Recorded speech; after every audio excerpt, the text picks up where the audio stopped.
Thousands of people come to a little town on the Virginia coast to commemorate one of the most important events in American history, the Battle of Yorktown.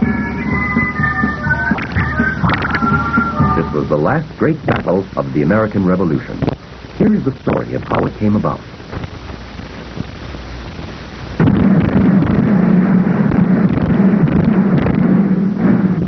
It was 1781, the 6th year of the Revolution. The fight had bogged down. The American army was not able to recruit the men that it needed. There was no draft law then, and the patriots, although they believed in freedom, found too much to be done at home to take on a long-term enlistment in the army. Only the skill and leadership of George Washington had kept an American army in the field even this long.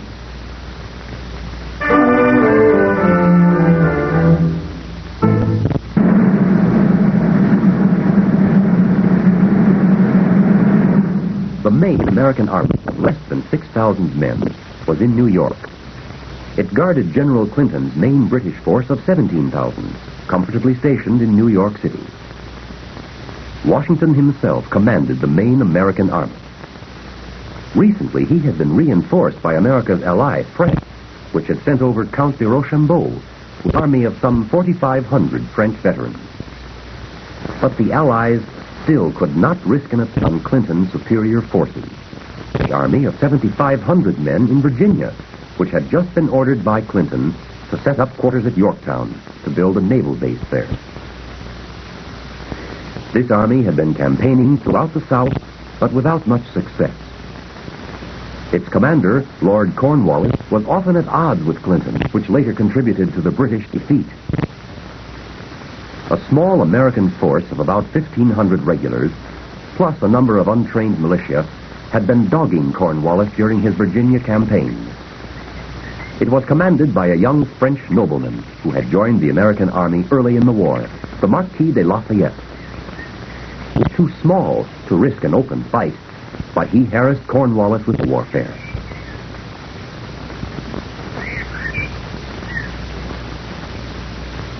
In August, Washington read a message that changed the course of the war.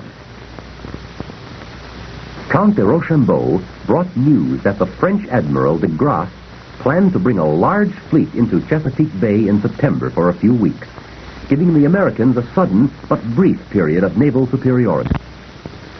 How could this great opportunity be used? New York seemed too powerful to attack. But what about Cornwallis, with his smaller force now fortifying Yorktown? If Washington could secretly move his army from New York and concentrate a superior force around Yorktown, and if de Grasse could be counted on to win control of the sea from the British Navy, an effective siege could be set up.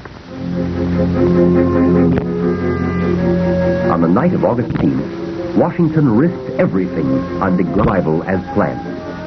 He ordered a sea march to Virginia, some 400 miles away. 3,000 men were left behind to guard Clinton's 17,000.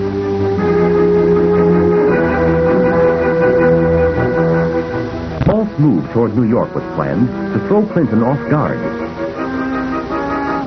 The troops took 3 separate routes as far as Princeton, New Jersey, to hide their real destination.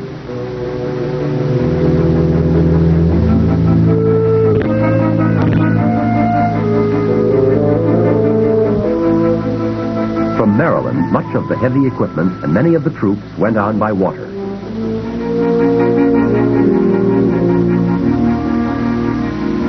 During the march, Washington's greatest doubt was settled. Word came that de Grasse had arrived at last, with 28 warships and 3,200 land troops. Washington arrived at Williamsburg, Virginia, near Yorktown, ahead of his troops.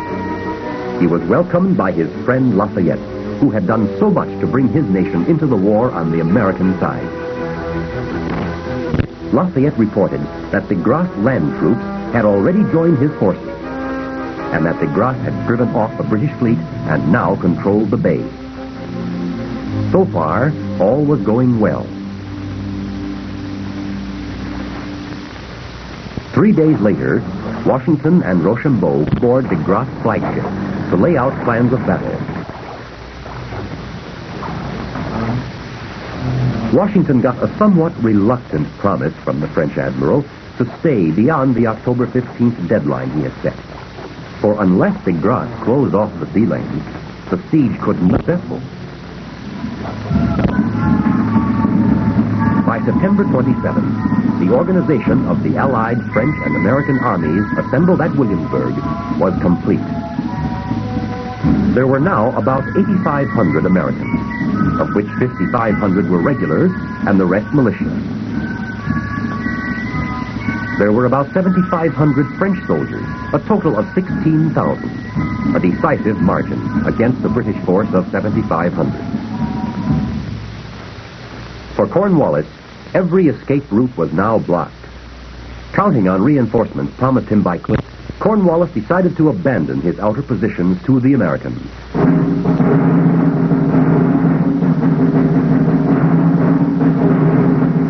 He moved his troops back to his main defenses. These were a series of trenches outside Yorktown, protected by strong points called redoubts.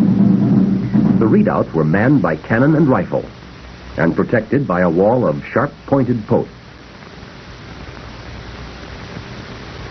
With Rochambeau, Washington laid out plans for the Allied trenches and gun emplacements. They were dug at night to avoid British fire.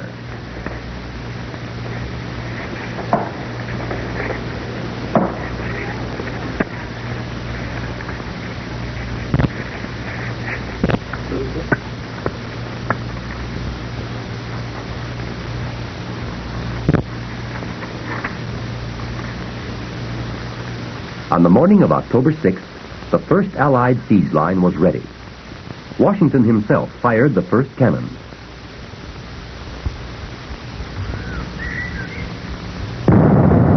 Now, for the next 8 days, American and French gunners laid down a devastating bombardment.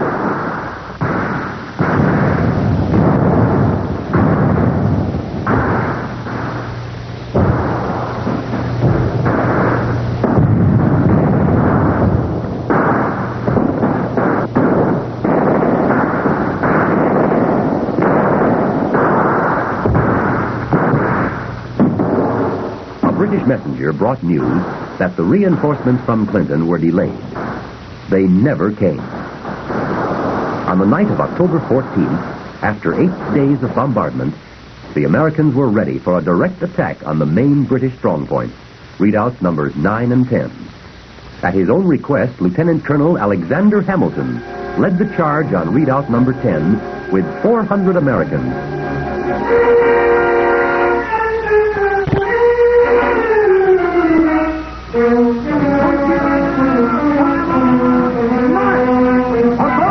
A party of 400 French soldiers staged the attack on redoubt number 9.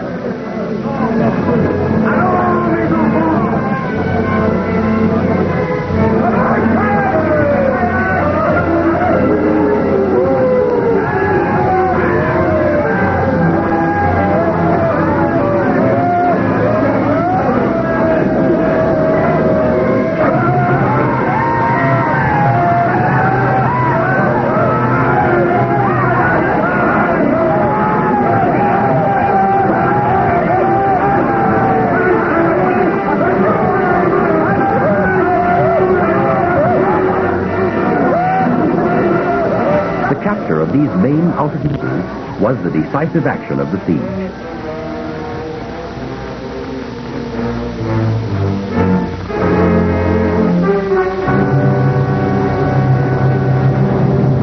Now for 2 days, the Allies poured a murderous short-range fire into the main body of the British troops. Each night, Cornwallis tried desperately to break out. On the morning of October 17th, Cornwallis gave up. The battle had lasted for 11 days.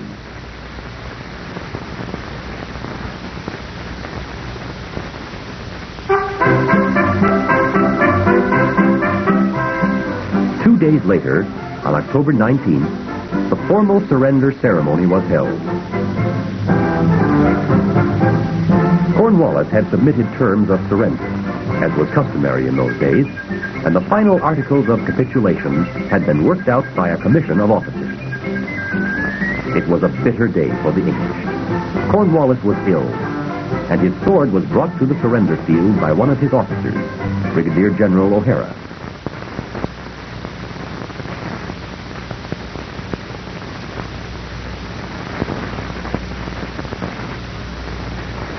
O'Hara wished to surrender to Rochambeau rather than to the colonials.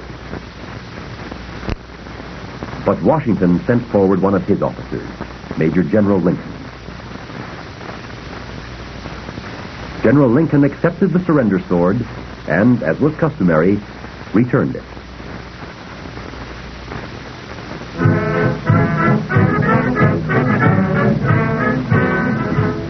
The British band significantly played an old march called "The World Turned Upside Down."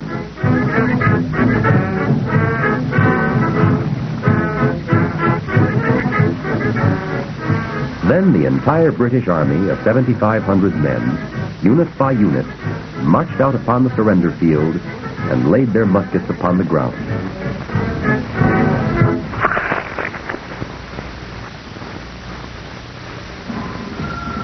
This was the final great battle of the American Revolution, a decisive battle in world history, and a tribute to the generalship of George Washington. This is why we remember Yorktown today. The surrender of this major British force, after 6 years of unsuccessful war, caused a change of government in England. The new party in power agreed to a peace. On September 3rd, 1783, 2 years after the decisive victory at Yorktown, the United States was at last recognized as a free and independent nation.